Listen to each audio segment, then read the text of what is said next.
C'est très très sympa de vouloir répondre à quelques questions hein, à propos de l'évolution de la société. Hmm. Oui. Vous participez aussi? Oh, génial. Je m'appelle Christian. J'ai 7 questions en tout. Si vous la faites pas longue, en moins de 10 minutes, c'est fini. Mais voilà, ça peut durer plus longtemps si vous voulez. La première est à propos de la science. Est-ce que vous avez aussi, comme beaucoup, l'impression que la science est très important, que ça nous aide? Oui, bien sûr, évidemment, Oui, oui, je suis d'accord. totalement. Ok.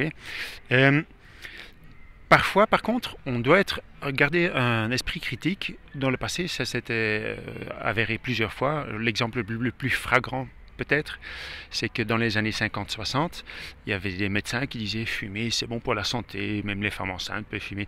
Ouais. Et l'un ou l'autre médecin qui disait faites attention, hein, ça donne le cancer, etc. Les gens ne le croyaient pas. Hein. Il y a d'autres exemples, mais c'est le plus flagrant. Alors, euh, euh, la deuxième question, c'est à propos de la formation de groupe. Est-ce que vous avez déjà remarqué que dans un groupe, ça peut donner une certaine énergie et quelquefois même une certaine pression? Oui, absolument. Je pense que les deux sont observables. Je peux penser à plein d'exemples de pression, d'énergie. Je pense qu'en fonction des dynamiques, on peut tous se tirer vers le haut, se motiver, etc. Et dans d'autres occasions, peut-être qu'il peut y avoir une pression de vouloir justement être adapté, rentrer dans le moule du groupe, etc. Donc je pense que c'est à double tranchant en fonction de la dynamique des gens qui... Oula, mince. Pardon. Donc je pense que ça dépend des membres du groupe, de beaucoup de facteurs, mais ouais. C'est à double tranchant. Ok. Vous voulez raconter? Non, c'est Moi, je trouve que parfois, sous l'influence d'un groupe, il y a plein de gens qui peuvent se comporter différemment, malheureusement qui sont plus eux. Donc ça peut avoir une très bonne influence, mais en fonction de si le groupe est sain et bienveillant envers lui-même, ben, s'il est pas sain et bienveillant, les personnes peuvent vraiment adopter une attitude juste pour plaire au groupe, enfin, être quelqu'un d'autre. Enfin, donc c'est vraiment un double tranchant. Il peut avoir du positif comme du négatif, en fonction d'avec qui on est, dans l'environnement, Ouais, ça dépend de beaucoup de facteurs. Ok, merci, hein, c'est détaillé, nuancé, merci beaucoup. Hein.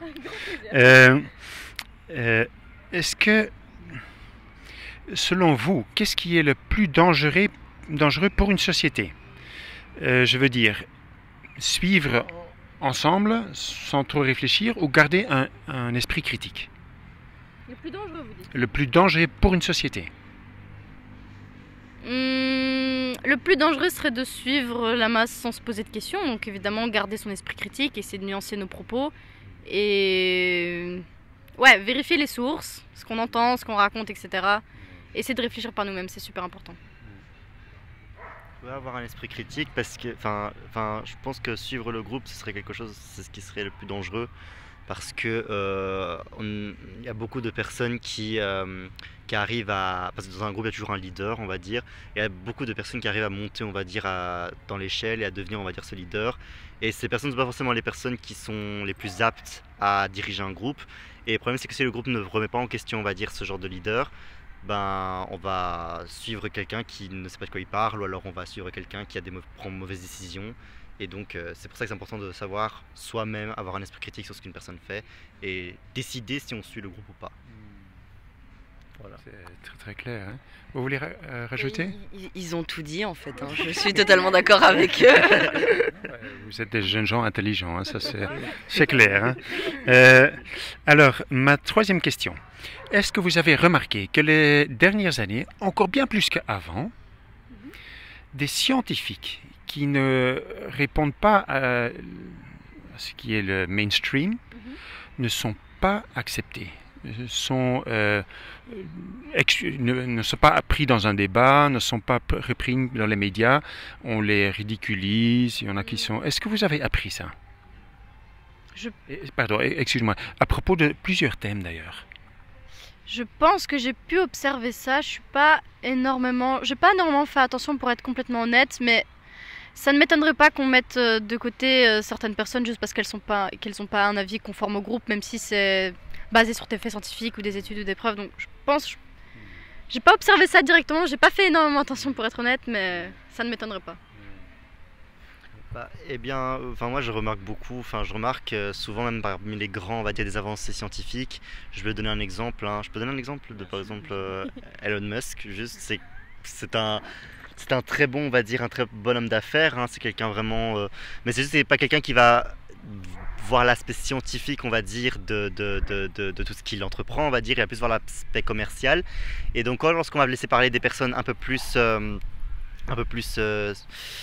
qui connaissent mieux la matière, bon, on va beaucoup moins les écouter eux, on va plus écouter des personnes qui, qui ont plus d'éloquence, plus de charisme, on va dire, comme cette personne, comme Elon Musk, quelqu'un qui sait très bien porter une cravate et une chemise, plutôt qu'une personne qui, elle, a beaucoup plus les connaissances, tout simplement parce que c'est comme ça qu'on est basé sur tout, hein. Il y a des gens qui sont allés, qu'on a écoutés, des gens qui sont arrivés au pouvoir, juste parce qu'ils ont eu des très bonnes éloquences, des idées, on va dire, bonne mais pas idéale, et on a laissé de côté beaucoup de personnes qui étaient beaucoup plus dans la logique et beaucoup plus oui, des experts, voilà.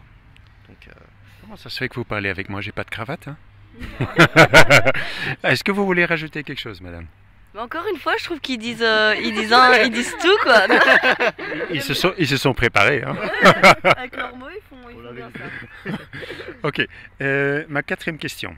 Pensez-vous que la censure sur la science, est-ce que c'est une bonne idée? Est-ce que si une partie des scientifiques sont censurés, n'ont pas accès au débat et sont ridiculisés, est-ce que ça vous semble une bonne idée? Je pense que la réponse qui me saute à l'esprit est non. C'est pas. Surtout si c'est un expert, si la personne. Enfin, je veux dire. Enfin, je veux dire, il y a quand même la liberté d'expression. On est quand même normalement tous en droit de dire ce qu'on pense, et surtout si c'est leur domaine d'expertise, s'ils ont fait des études, s'ils sont bien informés sur le sujet. Donc je pense pas que ce soit une bonne idée. Ça nous si on garde seulement ceux qui sont tous du même avis, qui vont tous dans le même sens, pareil, pareil, ça amènera vers la même direction, qu'on devienne tous un peu abrutis, qu'on écoute les mêmes idées, les mêmes pensées, sans qu'on puisse se remettre en question et évoluer tout simplement. Donc voilà. Je pense du coup que la censure des scientifiques ou des personnes qui ont travaillé, qui font de la recherche, c'est pas bon du tout. Enfin, il faudrait beaucoup plus écouter des personnes comme ça. Après, je comprends qu'il faut que quelqu'un prenne une décision, parce que souvent les recherches scientifiques, parfois quand elles sont nouvelles, quand elles ne sont pas totalement bien travaillées, beaucoup vont dans différents sens et on doit bien trancher vers quelque part où aller. Et c'est pourquoi des fois, on va censurer certains scientifiques, parce qu'on va beaucoup plus en écouter d'autres, et parfois c'est pas forcément, il n'y a pas vraiment réellement de raison, mais en général je pense que si on a quelqu'un qui a travaillé et qui a fait des études et qui a fait de la recherche, est beaucoup plus apte à savoir de quoi est-ce qu'il parle en fait. Donc je pense que la censure, non, c'était pas très bon, surtout ces personnes qui savent de quoi ils parlent. Oui, je parle bien sûr de scientifiques, hein, de bon niveau, et voilà. Vous êtes malade. Toujours la troisième pire personne. Je pense que la censure, c'est jamais vraiment bon, mais qu'il faut toujours trouver un équilibre à tout. Donc je pense que si la personne est vraiment qualifiée, il n'y a pas de souci. Après, moi, j'aurais du mal à vouloir entendre quelqu'un, par exemple, qui est contre l'avortement, faire tout un débat de pourquoi est-ce qu'il ne faut pas faire l'avortement. Enfin, je pense que tout le monde a le droit de parler, mais qu'il y a quand même des sujets où certaines personnes sont plus aptes à parler que d'autres. Donc par exemple, un homme qui va me dire que l'avortement c'est pas bon, moi ça va un peu me déranger, même s'il est qualifié, parce que j'estime qu'il n'a pas la bonne position. Et comme vous avez donné l'exemple au début, il y a toujours par exemple il y a des gens qui ont dit fumer c'est bon, et certains qui disaient fumer c'est pas bon. Ceux qui disent fumer c'est bon, j'ai pas très envie de les entendre non plus. Donc c'est vraiment... Faudrait que tout le monde soit honnête et sincère aussi pour permettre le débat. Mais après, je pense que censurer tous les débats ne sont pas bons, mais qu'il y a quand même un filtre qui peut être fait, mais du cas par cas, quoi. Et ça dépend le sujet, ça dépend encore les circonstances, et il y a toujours plein de facteurs qui rentrent en compte. Mais aller dans l'extrême et tout censurer ou tout laisser passer, c'est l'extrême, l'un comme l'autre n'est pas bon.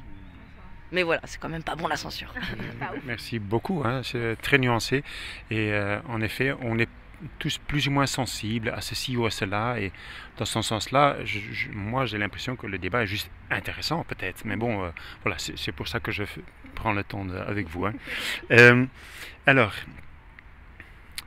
il n'y a pas beaucoup de gens qui sont d'idée que les politiques, ils ont été choisis, on doit leur faire pleine confiance. Ma question est plutôt, plus grande encore, dans quelle mesure est-ce que c'est bon ou malin, ou comment dire, de faire confiance à ceux qui sont au-dessus de la politique? Je parle d'NGO, hein, qui sont en fait à plus haut niveau. Je ne sais pas, vous connaissez sans doute l'Organisation mondiale pour la santé, les Nations Unies, etc. Alors, on les connaît pas en fait, du moins beaucoup de gens ne les connaissent pas, mais ils décident un certain nombre de choses qui ont de l'impact. Voilà. Alors, ils ont mis sur pied, déjà il y a des années, mais maintenant ça commence à se pratiquer, une éducation sexuelle pour les enfants, dès le très jeune âge. Et plein de gens du terrain se disent, qu'est-ce que c'est que ce truc? C'est tellement grotesque, si vous voulez, je vous en raconte une. Ils trouvent que l'enfant doit, à partir de l'âge de 4 ans, apprendre à se masturber. C'est un des exemples flagrants, mais il y a comme ça un certain nombre de thèmes, et tous les psychologues et pédopsychiatres qui regardent ça de près, ils se disent, qu'est-ce que c'est que ce truc? Est-ce que vous êtes d'accord éventuellement de regarder ce qu'ils racontent, et éventuellement de regarder avec un regard critique, bien sûr, hein, c'est ce que j'espère, et si vous trouvez ça la peine de le propager, parce qu'on est avec pas mal inquiet de ce que ça va donner pour les enfants. Est-ce que vous accepteriez éventuellement que je vous donne un site avec, il y a seulement des professionnels qui prennent la parole? Est-ce que vous aimeriez bien emmener ça? Pardon, j'ai mal compris la question. Est-ce que ça vous semble important Oui. qu'on essaye de protéger les enfants d'une sursexualisation beaucoup trop jeune? Et voilà, si vous voulez, vous pouvez emmener quelque chose. Je suis plutôt de l'avis des psychologues et des psychiatres, comme vous dites, qui regardent ça d'un peu plus près, parce que je pense que chacun a son rythme, qu'on ne devrait pas imposer. Surtout, c'est très intime. Je pense que moi, si on m'avait parlé de ça à 4 ans, j'aurais été peut-être un petit peu brusquée ou quoi, donc voilà. Je pense que c'est important qu'on essaye de garder un équilibre dans tout ça, qu'on n'essaye pas de, comme vous avez dit, de sursexualiser le truc ou d'aller dans un extrême ou l'autre. Maintenant, je suis pas hyper informée sur le sujet du développement de l'enfant, etc. Mais j'ai comme l'impression que ce soit pas une super bonne chose. Enfin voilà, oui. Vous voulez rajouter quelque chose? Moi, oui. Je pense qu'il ne faut pas sursexualiser trop tôt un enfant, ou pas avant un certain âge. Je pense qu'il faut quand même le sensibiliser à ça à un certain âge qui comprenne, mais avec des bons cours. Après, je pense qu'il n'est pas obligé avant 10, 11 ans ou 12 ans, clairement. Mais je pense qu'on doit quand même juste leur faire comprendre assez tôt cette notion d'intimité et cette notion de pas forcément se masturber, mais comprendre que tout le monde n'a pas le droit de les toucher ou de les regarder. Voilà. Parce que ça, c'est un truc où je fais beaucoup de babysitting et je me permets pas certaines choses. J'essaye à un certain âge de ne plus devoir regarder l'enfant, plus le toucher s'il n'a pas besoin d'être changé, de lui apprendre son intimité, parce qu'il doit quand même comprendre qu'il y a certaines parties qui, si elles sont touchées par quelqu'un qui ne doit pas ou que c'est forcé, il y a un problème. Donc ils doivent avoir cette notion d'intimité et de cette partie elle est intime. Je peux pas encore savoir ce que je dois faire avec, je comprends pas tout, mais on peut pas y toucher, on peut pas y regarder, c'est pas normal.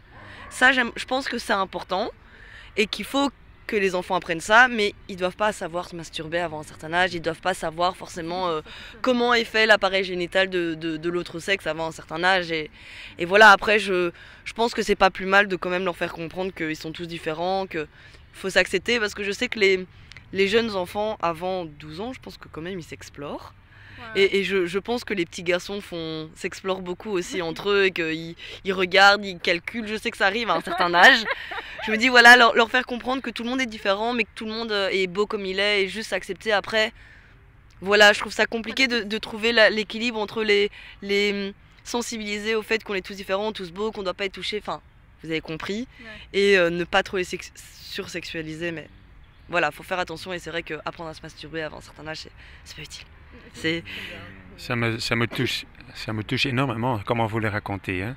Le respect pour l'enfant, en fait. Hein? Ouais. Ça, c'est du point de vue d'une babysitteuse, et que je suis tellement souvent avec des enfants que ça me vient à l'esprit, et que moi-même, du coup, j'essaye de pas les regarder, de leur apprendre que voilà, que lui demander est-ce que tu peux te déshabiller tout seul, non, est-ce que... Donc voilà, j'essaye. Il faut seulement assister quand c'est utile, nécessaire. Hein? Ouais. Ah, magnifique, ça me touche beaucoup. Merci 1000 fois. Hein? Avec grand plaisir.